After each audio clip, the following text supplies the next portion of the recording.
você procure se informar, né? Saia da bolha, porque a vida do seu filho está em risco. Nós estamos acompanhando casos de autópsias todos os dias, casos e casos repetidos com praticamente o mesmo padrão. Trombose cerebral, acidente vascular encefálico, infarto do miocárdio, miocardite, embolia pulmonar, trombose de veias, doenças autoimunes e agora os tumores e as síndromes de imunodeficiências.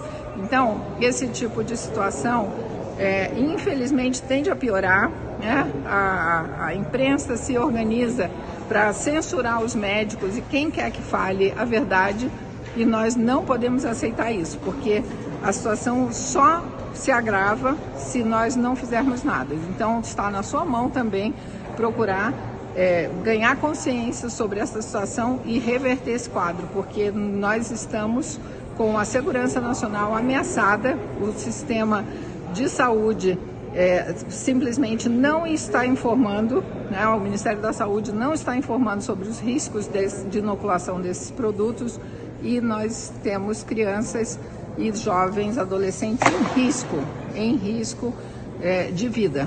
Então, fica por aqui o alerta. Espero que vocês procurem entender essa situação e tomar atitude enquanto dá tempo. Obrigada, doutora Caterina. Como eu sou doutor em imunologia, eu conheço células de memória, segunda aula do primeiro ano de medicina, imunidade celular. E eu não tomei vacina por conta disso, porque eu analisei o custo-benefício. Então, o que acontece? Quando você pega crianças de 5 a 11 anos, em que você não observa as fatalidades, você só está vendo números que estão te informando, a primeira coisa que eu faço, com o único objetivo de proteger o meu paciente, que no caso são as crianças, é checar se esses números são verdadeiros, porque não bate com o que o americano está vendo. Porque se a gente olhar, só morreram 500 crianças, e dessas 500, pelo menos muitas, que eram 1.400 comorbidades. Só que essas 1.400 comorbidades tinham crianças que tinham 3 ou 4 comorbidades. Então esses números não estão fiéis. Uma das coisas que me preocupa muito é a gente já assumir um dado que foi passado. Mas são órgãos oficiais. São órgãos oficiais.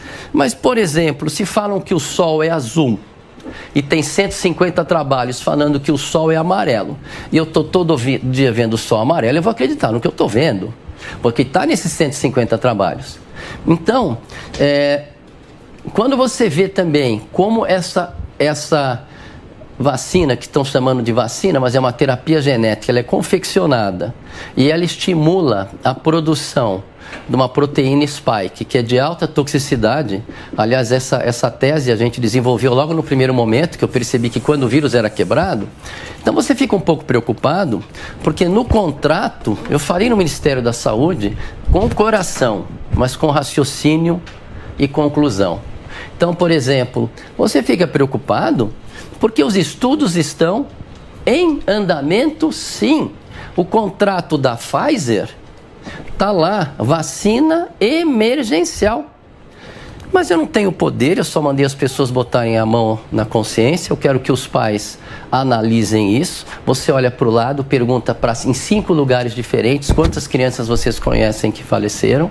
Eu acho engraçado, de um mês para cá, mudou tudo. As crianças não eram condições emergenciais, hoje passaram a ser condição emergencial, e eu vejo pediatras lá no passado tranquilos falando: não, as crianças, é raro o desenvolvimento da síndrome multissistêmica, que responde com tratamento, e de uma hora para outra mudaram uma postura, e eu fico inseguro porque eu não sei os riscos, não sei se vai acontecer alguma coisa, mas são crianças em formação.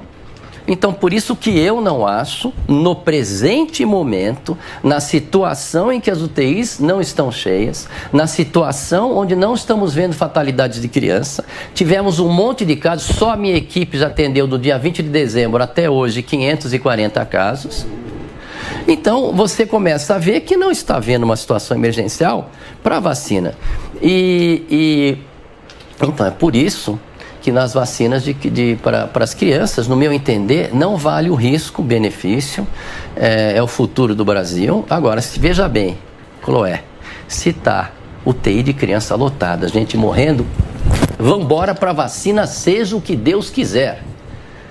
Então nós temos que tirar a cabeça do buraco e ver qual é a nossa situação, porque nós estamos diante de um outro problema e as soluções são mais simples. Mas cada um faz o que quer, essa é a minha opinião pessoal. Marina Mata.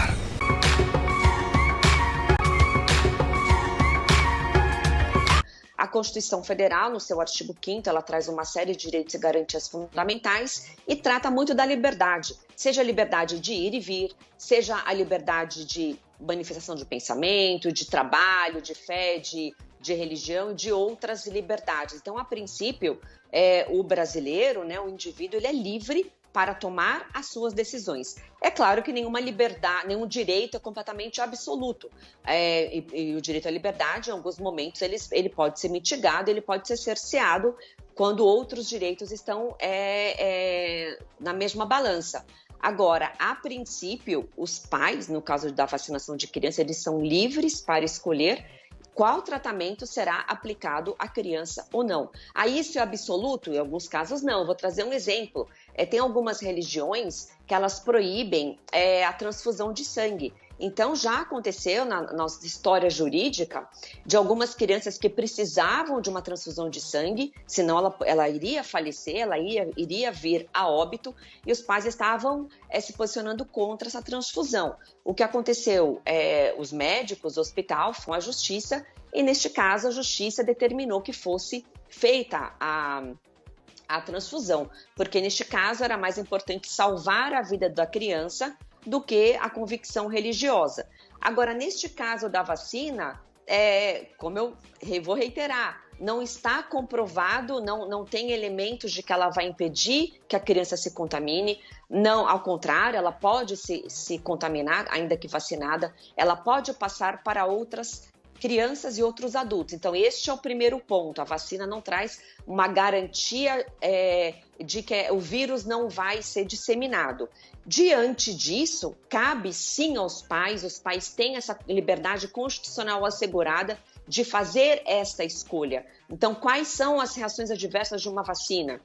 Quais são eventuais complicações da Covid em crianças? E cabe ao pai analisar o que ele prefere que seja aplicado ao filho, a vacinação ou não. Então, não pode ser obrigatória, uma criança não pode deixar de frequentar a escola porque não tomou a vacina, a criança não pode ser discriminada, segregada com os demais. Isso não é medidas de um Estado democrático de direito. Aí são medidas impositivas, onde o medo é disseminado e o medo para que as pessoas sejam enfraquecidas. Esse medo é típico de regimes totalitários, não de uma democracia.